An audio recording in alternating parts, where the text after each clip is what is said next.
قرائت شاهاثر علامه باباجان غفورов توجیکان، تاریخ قدیمترین، قدیم، عصر میانه و دوره نو. گفتاری 54.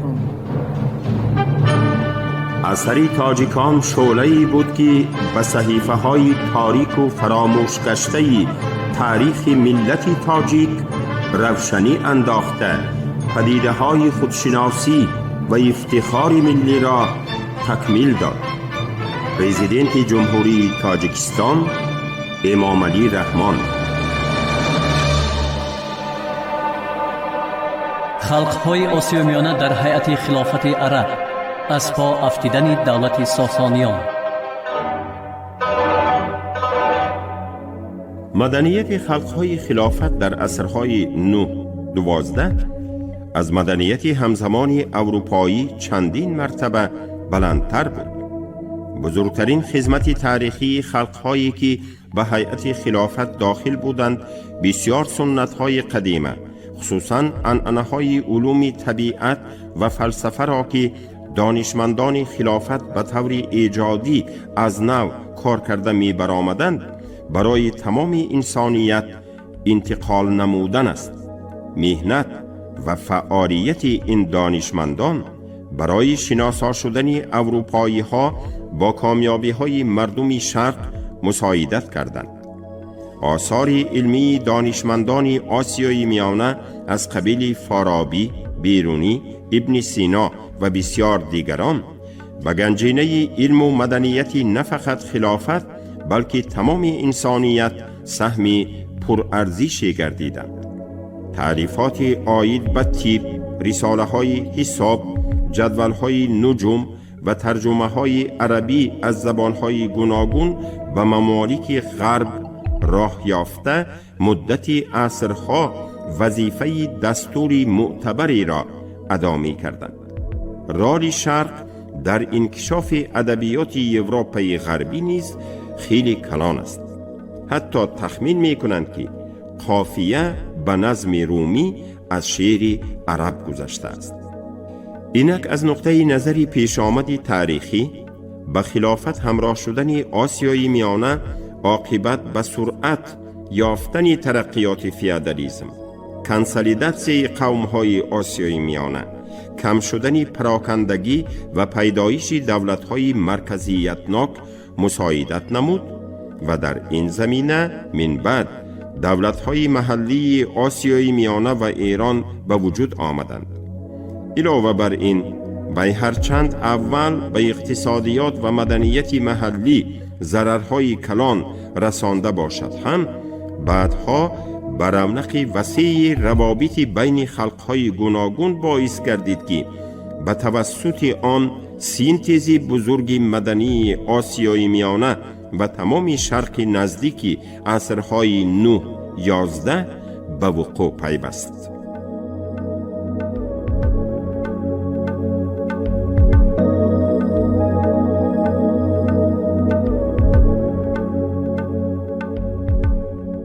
رول خلقهای آسیای میانه در مبارزه بین اموی ها و عباسیان، گروه های مخالف در خلافت. روحیه دشمنانه نسبت به حاکمیت خلافت نه تنها در آسیای میانه بلکه در دیگر کشورهای تحت تصرف عرب ها نیز خیلی پرقوت بود. اصول اداره خلیفه های عرب نه فقط نارضایت عامه های مهنتکش را به وجود می آورد، در عین زمان به اشراف زمینداری محلی هم نمی فارید، زیرا اشراف محلی تقریباً به کلی از حقوق سیاسی محروم گردیده بودند و در نتیجه به نفع خلیفه و اعیان قبیلوی عرب روانه شدن تمام مالیات و اندازهای برزگران به عایدات آنها خیلی ضرر می رسید. سیاست پیشگرفته خلیفه های بنی امویه نه فقط به خلق های مطیع بلکه اینچنین به خود عامه عرب ها خوش نمی آمد. این حالت با پراتسیسی به صنفها جدا شوی قبیله های عرب، ویران شوی علاقه های اولادی و افزودن نابرابری ملکی که در همین وقت به وقوع می پیوست وابسته بود. در سری حاکمیت نشستن اموی ها را دو گروه اساسی غیر قانونی می دانستند. گروه اول خارجی ها بودند. این گروه نمایندگان همان طبقه هایی را در بر می گرفت که از بلند شدن مرتبه اعیان و اشراف عرب ناراضی بوده، بر ضد اصولی به میراث بردن تخت خلافت برآمد می کردند و چنین قاعده را پیشنهاد می نمودند: نیست خلیفه‌ای که بیرون از خواست خدا و میل خلق باشد. آنها چنین حساب می کردند که خلیفه از طرف جماعت انتخاب شده ممکن است در صورت بد اداره کردنش از طرف همان جماعت نازل کرده شود. باید در داخل جماعت مسلمان برابری کامل حکم فرما باشد. از همین سبب هم بعدها توجه دایره های وسیع اهالی اصلا غیر عرب خصوصا برزگران به طرف این گروه کشیده شد. گروه دیگر طرفداران علی شیعه ها بودند. در اولها این گروه منفعت های بعضی بالانشینان خاندان های قدیمه مکوی و مدینوی را که اصول میراثی بودن تخت خلافت را اعتراف کرده، در عین زمان فقط اولاد علی را عمکزاده و داماد محمد شوهر فاطمه وارثان حقیقی می دانستند افاده می نمود. علی و پسری کوچکی او حسین که در وقت زد و خوردهای داخلی کشته شده بودند، با حاله اذیت دیدگان مقدس احاطه شده لیوای مبارزه ضد اموی ها گردیدند. در آینده مذهب شیعه و پرستش علی به بیرق چندین جریان های مخالفت ورزنده داخل اسلام تبدیل یافت. مذهب شیعه از آغازی به وجود آمدن خود خصوصا در میانه بالانشینان جماعه خلقهای مطیع خلافت که آن را همچون وسیله سوس شدن فشار اجنبیان میپنداشتند طرفداران زیادی پیدا نمود. غیر از این تقریبا از سال 718 سرکرده اولاد عباس عمک محمد بر ضد حکمران اموی ها به طور پنهانی تبلیغات جدی بردند. عباسیان دعوا می کردند که حق خلافت از آن بنی هاشم یعنی خاندان پیغمبر است، اما کی باید از این خانواده به تخت خلافت نشیند؟ در این باره عادتاً چیزی آشکارا نمی گفتند. از این سبب آنها به شیعه ها که گمان داشتند عباسیان به نفع آنان عمل می کنند متحد شدند. نارضایتی عمومی نسبت به سیاست اموی ها مخصوصا در سالهای 40 عصر 8 یعنی در آوان خلافت مروان دو سالهای 744-750 نهایت درجه قوت گرفت که به این افزودن خراج و در بناکاری های بزرگ بیش از پیش اجباراً استفاده شدن قوه اهالی محلی باعث گردیده بود. خلیفه مروان این وضعیت را به خوبی حس کرده برای تامین بی‌خطری حاکمیت اموی ها یک قطار تدبیرات پیش بینی نمود.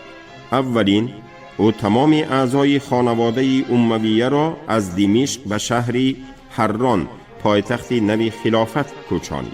ثانیاً وی فرمان داد که غیر از شهر انتیاخیه که چون مرکزی از رومی ها مدافع کردن خلافت به شمار می رفت، تمام قلعه و دیوارهای اطراف شهرها را ویران کنند تا اهالی محلی از این استحکامات به مقابل حکومت بنی امویه استفاده نبرند. ولی دیگر هیچ یک تدبیر پیش حرکت پر اعتراض را گرفته نمی توانست. نارضایتی عمومی به درجه وسعت یافته بود که حتی اولین بار در تاریخ خلافت عسکران خاصه دربار خلیفه عصیان برداشتند. یکی از شخصان صاحب نفوذ خاندان عباسیان امام ابراهیم ابن محمد در آخرهای دوره حکمرانی امویان راهبری کردن کارهای تبلیغاتی را به دست خود گرفته به تمام گوشه و کنار خلافت مخصوصاً به مضافات‌های شرقی واعظان مخفی فرستاد و ترغیبات ضد اموی‌ها را خیلی پرقوت نمود. عباسیان اظهار می داشتند که تمام بدبختی‌های از روز پیدا شدن اسلام، یعنی در مدت این 100 سال به سر مسلمانان آمده، از طرف خلیفه های بنی امویه سر زده است. آنها به خلق وعده می دادند که در صورت سرنگون شدن حکمرانی اموی ها خراج و سایر مالیات ها را کم خواهند کرد. در بناکاری ها به طرز مجبوری کارفرمودن برزگران را برهم خواهند داد. به اهالی محلی حقوق سیاسی بخشیده آنها را نیز به امور دولتی خلافت جلب خواهند نمود. البته این همه وعده ها غیر از فریب دادن خلق چیزی دیگری نبود. عباسیان به این واسطه فقط می خواستند که در نزاعهای سلالوی بر علیه اموی ها عامه را به طرف خود کشیده مبارزه را به منفعت خود تشکیل نماید. لیکن آنچه درباره منفعت‌های اصلی عامه وسیع باشد، عباسیان و واعظان آنها به مثل اموی‌ها خیلی کم فکر می‌کردند. عباسیان در مبارزه خود بر ضد اموی‌ها بیشتر به اشراف زمینداری ماوراء النهر و خراسان که امیدوار بودند در صورت موفقیت پیدا کردن تبدلات عباسیان به اداره کردن مملکت را خواهند یافت تکیه می نمودند. واعظان مخفی عباسیان هنوز در وقت خلافت هشام سالهای 724-743 در خراسان پیدا شده بودند. سرچشمه های تاریخی چنین گواهی می دهند که در وقت قایم مقام خراسان بودن اسد ابن عبدالله سالهای 735-738 یک چند نمایندگان عباسیان را دستگیر کرده دست و پای آنها را بریدند.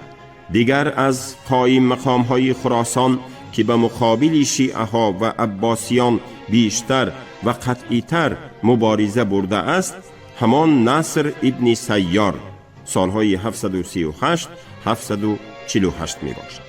در نیمه دویوم سالهای 40 عصر 8 وظیفه سرداری نمودن مبارزه ضد خلافت اموی ها را ابو مسلم که مبتکر تبدلات عباسیان بوده بعدها شهرت زیادی پیدا نمود به ذمه خود گرفت.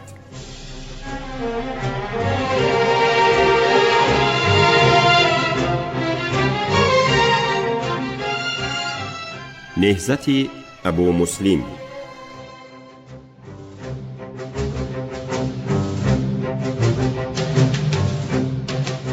ابو مسلم اصلا از عائله برزگر برآمده بر طبق بعض معلومات در اولها غلام بوده است.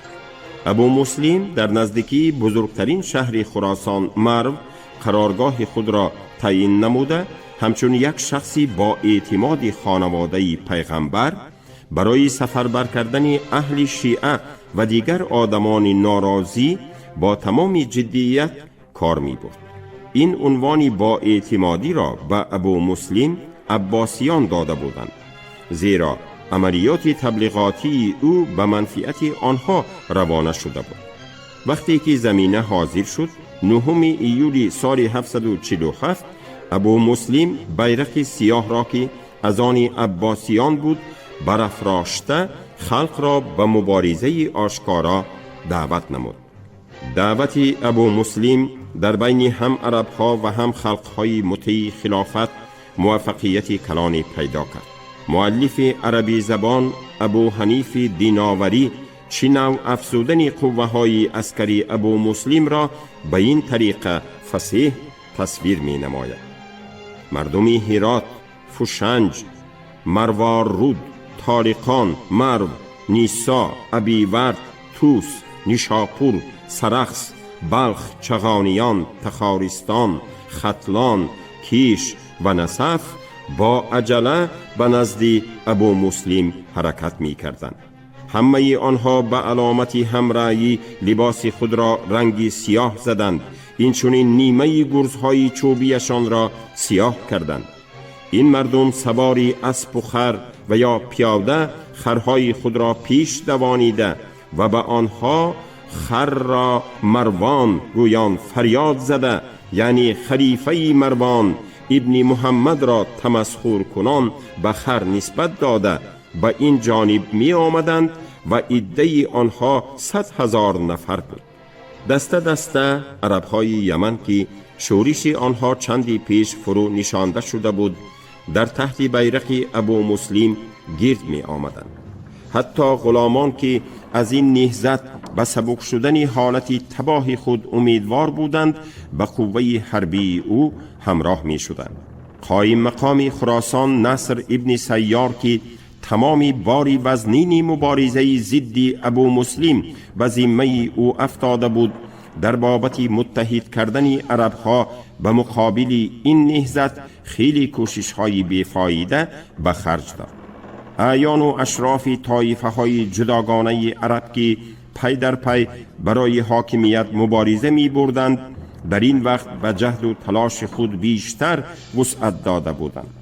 در داخل قبیله های عرب پروسس تقسیمات صنفی با سرعت به عمل آمده. بسیاری عرب ها علال خصوص آنهایی که از طبقه های فقیر بودند به تحت بیرق ابو مسلم قرار می گرفتند. در اولی سال 748 نصر ابن سیار مجبور شد که پایتخت خراسان شهر مرو را به قیام کنندگان گذاشته طرف نیشاپور عقب نشیند. لیکن یکی از سرلشکران ابو مسلم که تعقیب کردن نصر ابن سیار را عهدهدار شده بود در نزدیکی نیشاپور به قوه حربی او ضربه هلاکت آور رسانید و گفتن ممکن است که حتی خود همین محاربه غلبه اساسی شورش را تأمین نموده تقدیر خلافت اموی ها را حل کرد. اگرچند خلیفه مروان تمام قوه‌ای در اختیارش بوده را به کار درآورده شورشچیان را شکست داد و امام ابراهیم عباس را در پیش نظر عموم به قتل رسانید، لیکن این هم خلافت اموی ها را از سقوط نجات دادن نتوانست. شورشچیان در عراق به قوشنهای او یک چند ضربه سخت داده بزرگترین مرکز خلافت شهر دمشق را اشغال نمودند. به همین طریق آن لشکری که ابو مسلم در ولایت‌های شرقی خلافت اساساً از اهالی آسیای میانه و از عرب‌های مخالف سیاست اموی‌ها تشکیل داده بود، در سال 750 قوه‌های حربی آخرین نماینده خاندان امویه را تارومار کرده خلافت این سلسله را از میان برداشت. به سر حاکمیت عباسیان آمدند، لیکن عباسیان چنان که انتظار می رفت درباره عامه اساسی شورشچیان که با تشبث و فعالیت آنها به تخت خلافت صاحب شده بودند چیزی فکر نکردند. وعده های به خلق داده آنها اجرا نگردید. ابو مسلم هم که قایم مقام خراسان تعیین شده بود در این باره خاموش ماند. وقتی که سغدیان درباره وفا کردن به عهد خود حتی نیت نداشتن عباسیان و ابو مسلم را یقینا دانستند، در بخارا با سرداری شریک ابن شیخ شورش نمودند. ابو مسلم به مقابل شورشچیان قوشونی 10,000 فرستاد، اما شورش تا درجه پرقوت بود که فقط با کمک بخار خدات قتیبه ابن تغشاده که به مقابل اهالی زحمتکش بخارا لشکری با نفرات قوشونی فرستاده ابو مسلم برابر بوده را روانه ساخت، فرو نشاندن آن امکان پذیر گردید. ابو مسلم در مبارزه بر ضد امپراتور خیتای که از جنگ‌های داخلی خلافت استفاده نموده خواست حکمرانی خود را در آسیای میانه برقرار کند، نیز همچون حامی غیور خلافت عباسیان فعالیت نشان داد. در سال 751 در محاربه شدیدی که در ساحل نهر طلس نزدیکی شهر کنونی جنبول رخ داد، توشون عرب‌ها با سرداری یکی از سرلشکران ابو مسلم به تارمار نمودن لشکری امپراتوری خیتای موفق گردید. با وجود آنکه ابو مسلم چی با دشمنان خارجی و چی با جنبش‌های داخلی ضد عباسیان مبارزه برده آنها را صمیمانه طرفداری می‌کرد، عباسیان به وی آنقدر باور نداشتند و خوف می‌بردند که او روزی به تخت خلافت دعوا خواهد کرد. این خوف به درجه رسید که در سال 755 خلیفه ابو جعفر المنصور سالهای 754-755 ابو مسلم را به حضور خود طلبیده او را در قصر خود عهدشکنانه قتل نمود.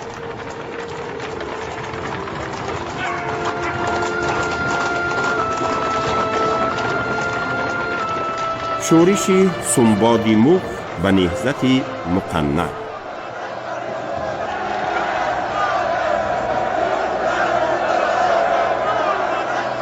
در زمان خلافت عباسیان احوال عامه وسیع خلق نه تنها بهتر نشد بلکه نظر به دوره اموی ها باز بدتر گردید.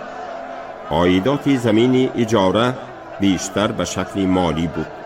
از زمین های للمین نصف حاصل و از زمین های آبیاری شونده از 4/1 تا 3/1 آن ستانیده می شد.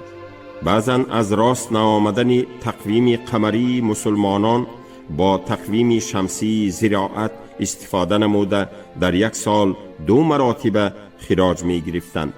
بر ضمن این در وقت خراج غنداری کارندگان زمین را فریب می دادند و با راه تهدید هرچه زیادتر مالیات می ستانیدند. در نتیجه قوت گرفتن پروسس انکشاف مناسبات فیودالی زمین که اسماً مالکیت خلیفه حساب یافته ولی عملاً حصه عمده آن در دست اشراف زمینداری محلی بود، به قطعه‌های خود جدا کرده به طریق اجاره به برزگران بیچاره داده شد. به این وسیله اهل آزاد جماعت صاحب اختیاری خود را از دست داده در قطار کدیورهای مدیون غلامان آزاد شده و یا غلامان به زمین‌ها جا داده شده به اشخاصی وابسته مبدل گردیدند. خلیفه های عباسی عنعنه‌های ساسانیان را دوام داده به حشمت و دبدبه دربار آنها نیز تقلید می کردند. اعیان و اشراف محلی هم در این بابت با آنها پیروی می نمودند. این بود که بناکاری خیلی اوج گرفته بسیار قصرها، قلعه ها و غیره ساخته شدند. همه خراجات این بناکاری ها به ذمه برزگران بود. احوال پیشوران شهر نیز بهتر از این نبود.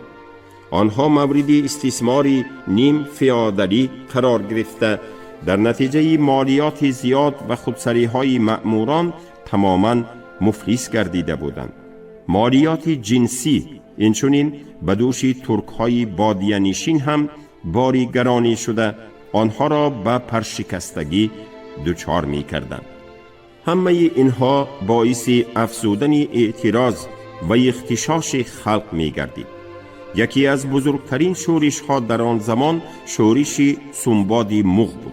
سنباد از پیروان نزدیک ابو مسلم حساب می شد و در سال 755 با شعاری برای خون ابو مسلم باید قصاص گیریم سربرداشته به اطراف خود از هر طبقه طرفداران بسیاری جمع کرده توانست.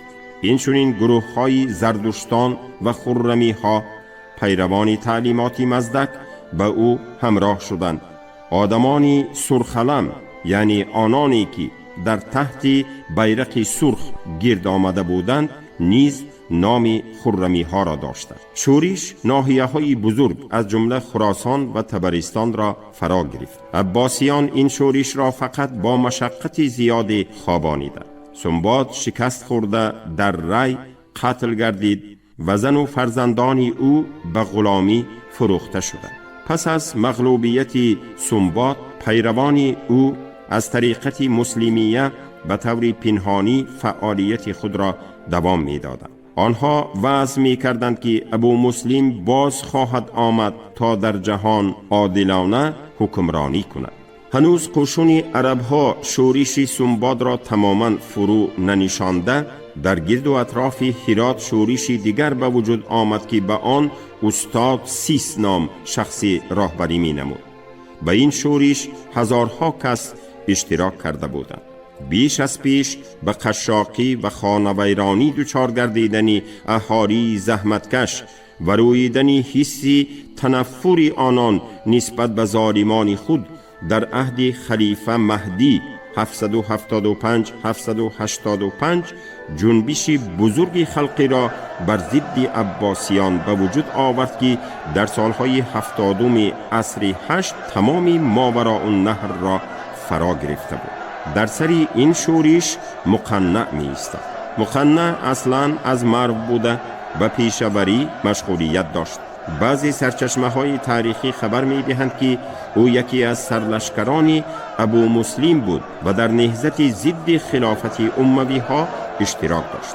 او شخص صاحب معرفتی بود. چون این فکر بی اساس نیست که در وی غایه مزدکیان تأثیر خیلی کلانی داشت و او این غایه را تبلیغ می کرد. قایم مقام عرب ها از تبلیغات مقنع واقف گردیده او را دستگیر نمود و همچون یک مرد جنایتکار گذرای دولتی برای محاکمه به مرکز خلافت شهر بغداد فرستاد. لیکن مقنع از زندان بغداد فرار کرده خود را به مرو رسانید. در اینجا طرفداران خود را جمع نموده در سال 776 آنها را برای دعوت نمودن اهالی به مبارزه ضد ظلم و اسارت اجنبیان به تمام ناحیه‌های آسیای میانه روانه کرد. این ترغیبات مخصوصاً در نصف و کیش که در این جاها بیشتر سغدیان اقامت می کردند موفقیت کلان پیدا کرد. مأموران خلیفه باز از پس دستگیر کردن مقنع افتادند. آنها در ساحل دریای امو یک دسته پرشماری سواره‌های مسلح را گذاشتند تا روز و شب نظارت کرده نگذارند که مقنع از مرو به سوخت رود. این البته بی سبب نبود، زیرا در سوخت طرفداران او روز از روز زیاد می شدند. حاکمان محلی به خوبی می دانستند که اگر مقنع به ماوراء النهر راه یابد وضعیت آنها فوق العاده دشوار خواهد شد. با وجود آن همه ممانعت‌ها مقنع با همراهی ده‌ها طرفداران خود از دریای امو گذشته به سوخت پناه برد.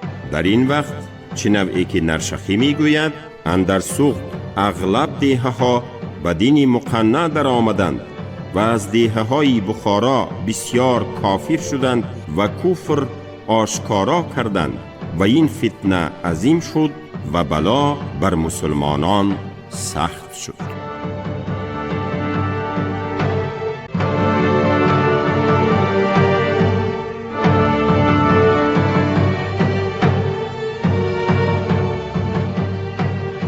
شما گفتاری 54 را از کتاب علامه باباجان غفورов تاجیکان شنیدید. عبدالرشید خوجامقуловхон، کارگردان شیرعلی نغزلی.